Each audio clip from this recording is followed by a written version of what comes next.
Hey everyone, Emma here, also known as eightvinyllow, bringing all of you another video. Today's video is going to be my April/May vinyl finds vinyl haul video. I have a stack of records here that I've picked up over the last couple of months that I want to share with all of you here today. We're going to kick right off with some VCLT from Alex over at Beer and Vinyl.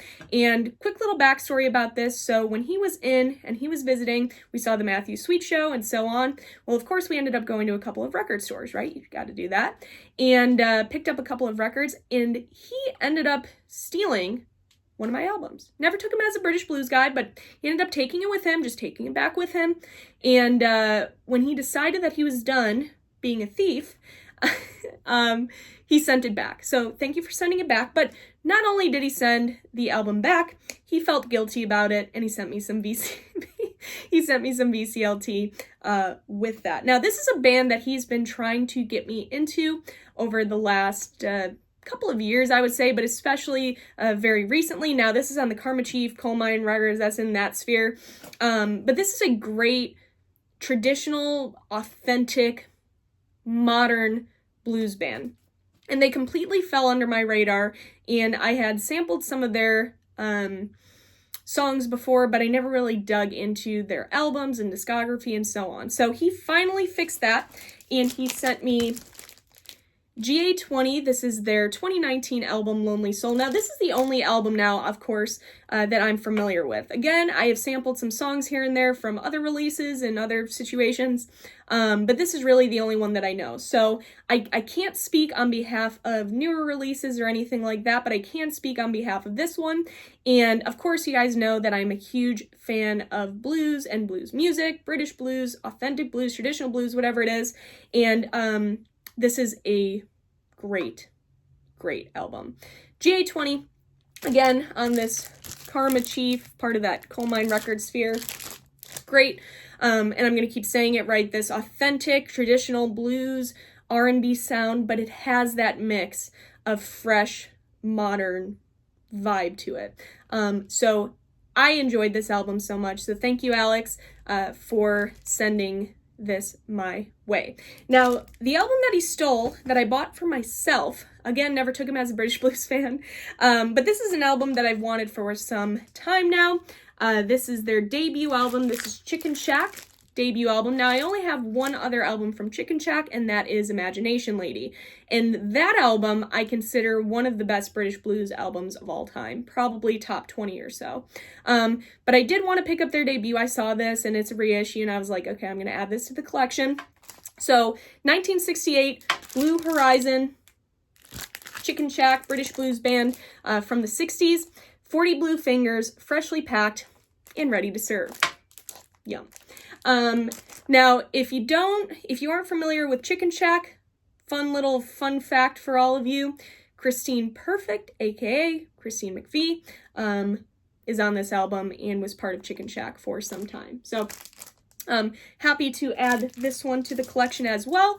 I also really love that album because they cover a couple of Freddie King songs, and out of the three Kings, Freddie is my favorite. So, really do enjoy that release.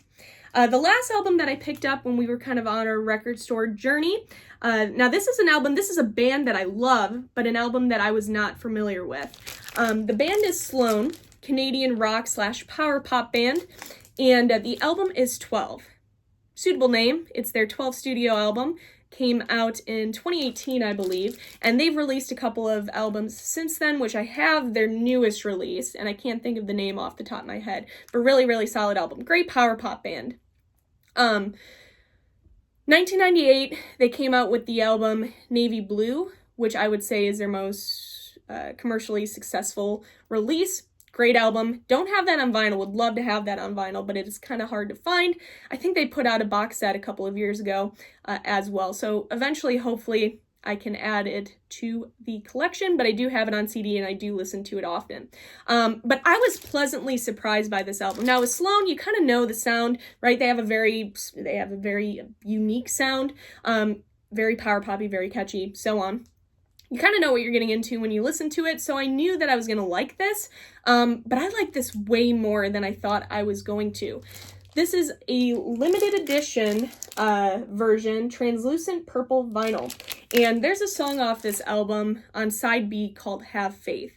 Nothing particularly special about it, but the lyrics, just the night that I decided to listen to this for the first time and put it on my table, it just totally stood out to me. Very, very catchy.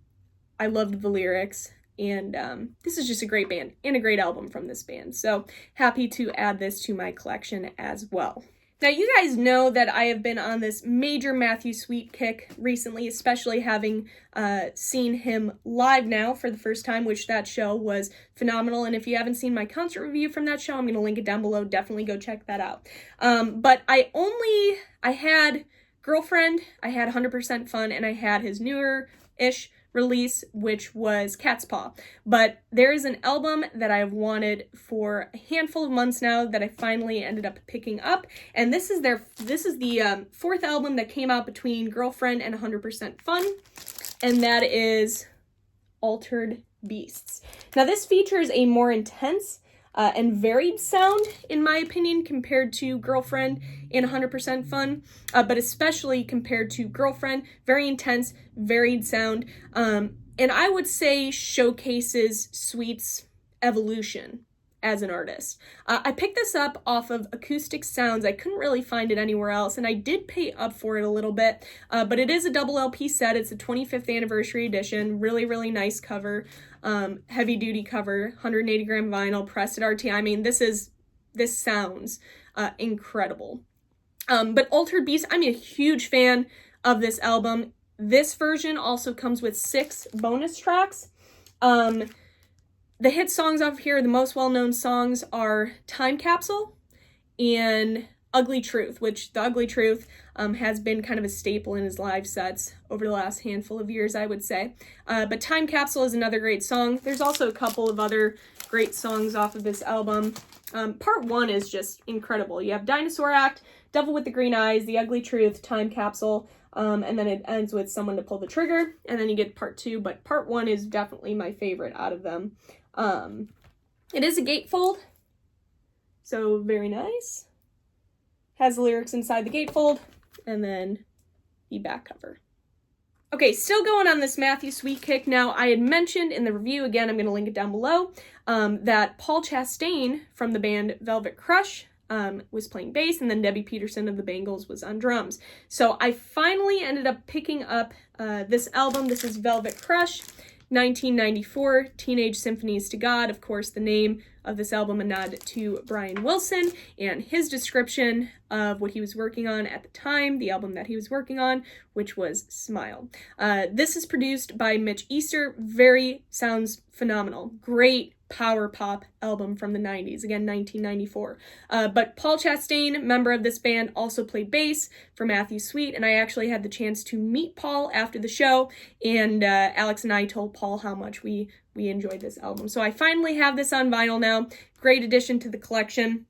The band, if you aren't familiar with Velvet Crush, they emerged in the early 90s.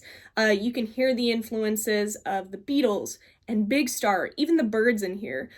So if any of that sounded great to you, I highly recommend checking out this album if you are not that familiar with it. But it blends those jangly guitars, catchy melodies, heartful lyrics, very reminiscent of 60s pop. So, but with the 90s kind of flair to it. Excellent album. Opening for Matthew Sweet was an individual named Abe Partridge. Now, I did not know anything about this guy going into that show. I knew the name just based off of like the show flyers and the marquee, but I didn't know anything about him going into the show. And all I can say was I was blown away by this man's performance. Interesting pick for a very star-studded power pop show. Because this individual definitely was not power pop, but his musicianship as an artist, his lyrics, again, I was just absolutely blown away. It was a fabulous show. So I ended up picking up his newest release. This came out last year, 2023, Abe Partridge, Love in the Dark. Again, he opened for Matthew Sweet. he's an Army vet from Alabama. He had that accent and everything like that. But if you are a fan of raw, heartfelt songwriting, Americana vibes, this is an album that you have to check out. I'm obsessed with this album. There's a song off of here called Abe Partridge 403rd Freak Out. I love this guy's songwriting. I like his voice. He has just that gritty, kind of messy voice. But again, it's the lyrics and it's the songwriting that gets me with this guy. He has storytelling prowess. He blends folk, blues, touch of attitude. It's intimate, it's authentic. I just highly recommend not only this album, but just checking out Abe Partridge in general. Again, it was phenomenal. So, huge fan of this album and definitely a huge fan of Abe Partridge now. An artist that I've really been getting into recently is Alejandro Escovedo. Now, this is his album, A Man Under the Influence. It features his most well-known song, which is Castanets. And I actually saw Alejandro live a couple of months ago, which was really my introduction to him. I knew Castanets and a couple of other songs I was semi-familiar with, but I didn't really know a lot about him. I just saw that he was playing a show and I wanted to go see him just based off of other people in the vinyl community having mentioned and brought him up before. So all I'm going to say, I am going to do a concert review from that and another concert that I went to, so I'll talk more about that experience a little later, but all I'm going to say, I mean, his studio albums are phenomenal, his work is incredible, but live is a totally different beast. One of the best shows that I've been to in the last couple of years, I would say. Seriously, it was that good. He's known for this rich blend of like rock, punk, folk, Latin roots music. He emerged in the kind of 70s punk scene with a band called The Nuns, and then eventually was in another band, I believe, called Rank and File. So he has that like punk foundation to him, but then he also very much, especially now in his studio albums, his solo albums, is very kind of folky and roots based. So I love this guy. I love this album. Again, I will talk more about that live performance and experience in a future video, so stay tuned for that.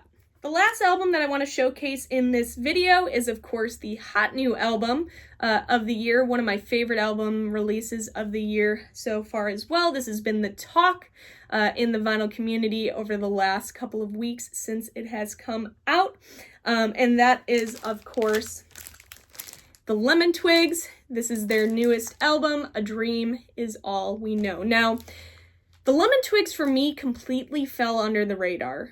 Very power poppy band, but just completely fell under the radar. I know that, I mean, they've been around for a while. This is like their 5th or 6th studio album.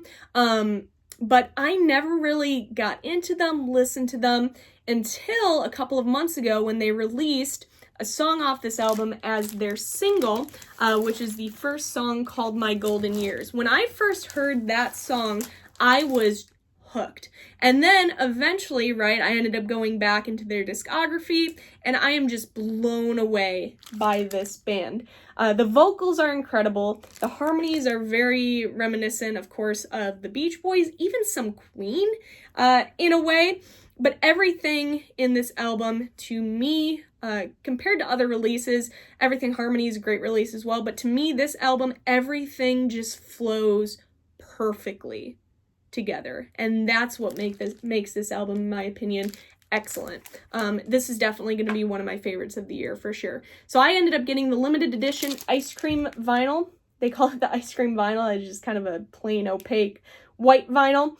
But this is the perfect mix of a late 60s meets modern vibe.